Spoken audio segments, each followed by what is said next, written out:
আজ আমি বানাচ্ছি ঝুরঝুরে এগ পোলাও। আসুন রেসিপিটি দেখে নেওয়া যাক।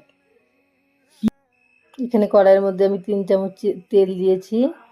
এখানে 2 টুকরো করে আলু নিয়েছি, ওটাকে লাল লাল করে ভেজে নেব। হলুদ গুঁড়ো দিয়ে দিলাম, দিয়ে ভাজা হয়ে গেছে, তুলে নিলাম। এখন ডিমগুলোকে ভেজে নিচ্ছি। লবণ দিয়ে দিলাম, হলুদ গুঁড়ো দিয়ে দিলাম, দিয়ে ডিমগুলোকে ভেজে উঠাচ্ছি। ডিম ভাজা হয়ে গেছে, তুলে নিচ্ছি।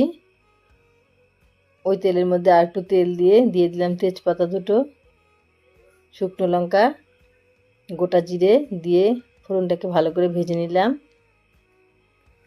নিয়ে এখানে দিয়ে দিলাম দুটো কুচনো পেঁয়াজ।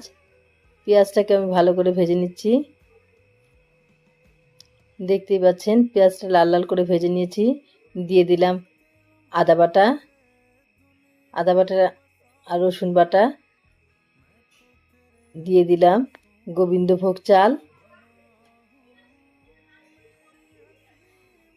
দিয়ে দিলাম হলুদ গুঁড়ো, ধনে গুঁড়ো, জিরে গুঁড়ো, লঙ্কা গুঁড়ো,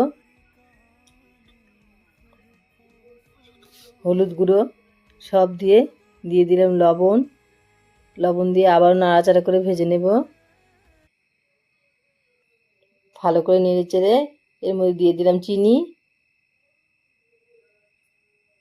চিনি দিয়ে আবার নেড়ে চেড়ে এখানে আমি দু বাটি চাল নিয়েছিলাম, 4 বাটি জল দেব। দিয়ে গরম মশলা দিয়ে দিলাম, গরম মশলা গুঁড়ো দিয়ে ঘি দিয়ে তারপর কয়েকটি কাঁচা লঙ্কাও দিয়ে দিলাম। দিয়ে প্রথমে জালটাকে একটু বাড়িয়ে দিয়ে এখন এর মধ্যে আলু আর ডিমগুলোকেও দিয়ে দিলাম।